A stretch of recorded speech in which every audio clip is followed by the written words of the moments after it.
Rape Culture and Victim Blaming on U.S. College Campuses by Chloe Scheinwald. Rape culture is an environment where sexual assault or sexual violence is normalized or excused. It includes jokes or viewpoints which degrade consent or blame victims. College settings often reflect this through peer pressure or partying, and common phrases like boys will be boys or she was asking for it are examples of rape culture. Victim blaming happens when people question a survivor's actions instead of the offender's. Examples could be she shouldn't have been drinking, or why didn't she fight back, or her outfit was too showy. This mindset reinforces shame, which in turn can lower the chances of the victim's reporting, which in turn lowers the proper statistics of where the levels should be. Also, a lot of offenders avoid accountability through this issue. I selected the topic of rape culture and victim blaming on college campuses for a variety of different reasons. To start, I believe it's incredibly important to raise awareness for issues like such, which directly impacts students in their learning environment, especially their safety. Secondly, I have two close friends who have personally struggled with situations related to this topic, which allowed for me to realize how common these acts take place and how demanding or how damaging the experiences can be. By learning more about this subject, my goal is to help others better understand the problem, promote awareness, and encourage support in these environments in relation to these issues. Rape culture and victim blaming can both be considered deviant because they do not align with the moral values of society, the laws of our country, or the expectations which we hold for respectful behavior. Sexual assault violates both legal norms in that it is a crime and social norms about consent. Victim blaming also violates moral and social norms by promoting the illegal activity of rape and discouraging taking ownership. These behaviors challenge what society views as acceptable, making them deviant. Sexual violence is a major issue on U.S. college campuses. 13% of all students report being raped or sexually assaulted through force. 26% of undergraduate women and 7% of undergraduate men experience sexual misconduct during college. Over 90% of survivors never officially report their assault, and this shows the fear of victim blaming and the lack of support. We're going to come back to this video, but if you quickly read the statistic, it says about 3 million students who are on campus this fall will be sexually assaulted at some point during their college career. That is just a terrible statistic to think about. We'll come back to this video. Who is most affected? Transgender, nonconforming, and LGBTQ plus students experience higher rates of sexual assault. Freshmen and new students are most at risk, especially during the first months on campus, because that is called the red zone. And students involved in fraternities and sororities or heavy party culture report increased vulnerability. Cultural factors. Party and hookup culture tend to blur the understanding of consent. Alcohol use and peer pressure play a major role in many campus attacks, and locker room talk or peer approval unfortunately reinforce rape supportive attitudes. What is wrong with this picture is that you could see that a lot of institutions are not reporting the issues because they're kind of trying to protect their reputation. Media representation. Movies, especially music and social media, often portray sexual aggression as normal. The media can romanticize persistence after rejection or consent. News channels may focus on the perpetrator's reputation rather than the survivor's trauma, and these portrayals influence how students understand consent and responsibility, as well as play an effect on the report levels. We got some pictures here. You see some acts, some marches happening to take action. A bystander intervention workshop will allow for students to understand the issues around them and be able to help. And the candlelit vigil for sexual assault awareness at Washburn University is a very good sign of trying to rid of this issue, or at least help it. Survivors may experience anxiety, depression, PTSD, and academic incline after the issue has occurred. Many drop classes or leave school entirely due to the trauma or lack of support. Fear of being judged, blamed, or not believed keeps survivors silent, and emotional isolation often worsens when peers or administrators minimize the event. Impact on the college campus. Rape culture damages the safety and trust within the college environment. Students may feel unsafe walking alone or attending events. It fosters fear, silence, and mistrust between students and faculty. When institutions fail to act, it signals that sexual violence is tolerated. Responses of the institutions. Colleges are required under Title IX to prevent and address sexual violence. However, many schools underreport or mishandle cases to protect their reputation, like we saw on the picture before. Survivors often face slow investigations or lack of follow-up. Inconsistent policies and lack of transparency discourage reporting. Prevention and education on the topic.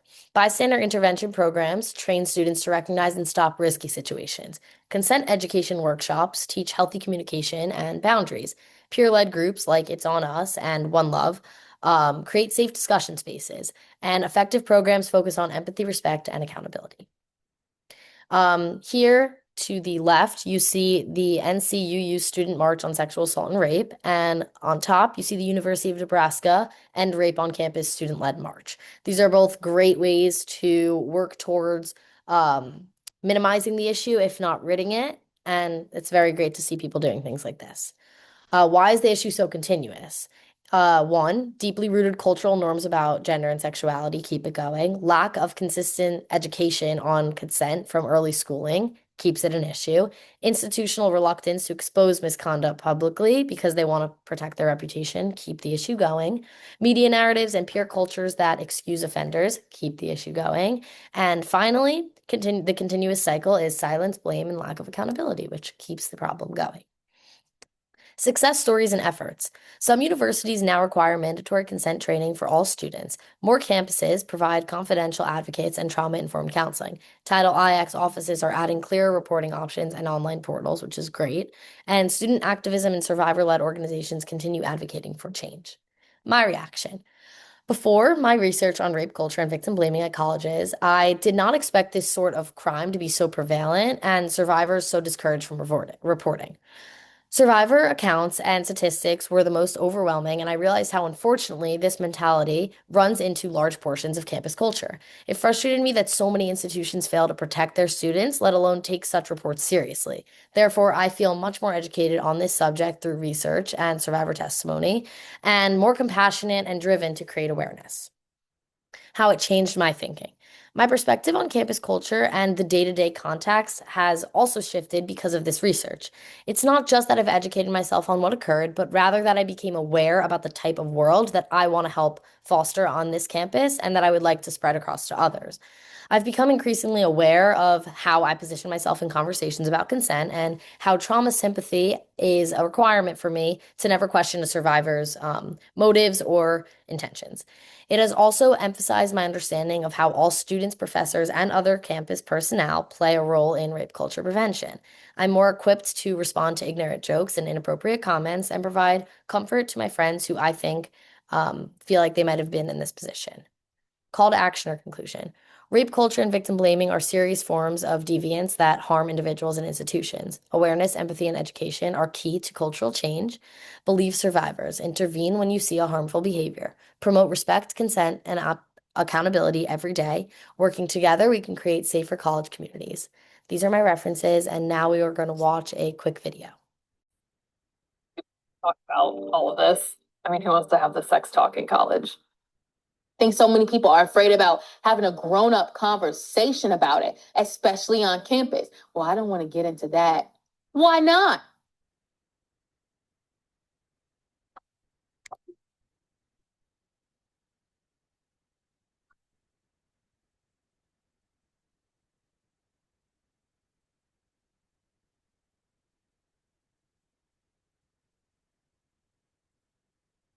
Sexual assault on campus is an epidemic. It's something that is pervasive. It's in the culture. Mark Turner is accused of raping a woman in front of a Stanford frat house. Columbia University senior Emma Silkowitz is hoping to call attention to sexual assaults on campus. A sexual assault scandal that has rocked Baylor University. UNC Chapel Hill mishandled sexual misconduct cases. Texas A&M University is under fire this morning. Lawyers say the University of Central Florida runs a kangaroo court where your kids' rights are thrown right out the window. We spoke with a college student who says he was suspended Colorado State University Pueblo for having consensual sex with his friend.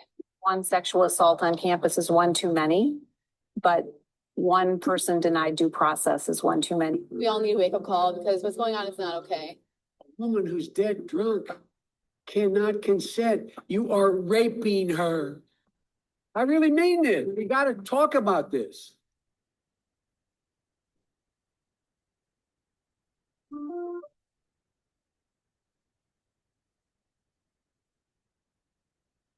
I mean, certainly isn't a conversation that I've ever had with my friends. We have not figured out a good way to talk about it without getting uncomfortable.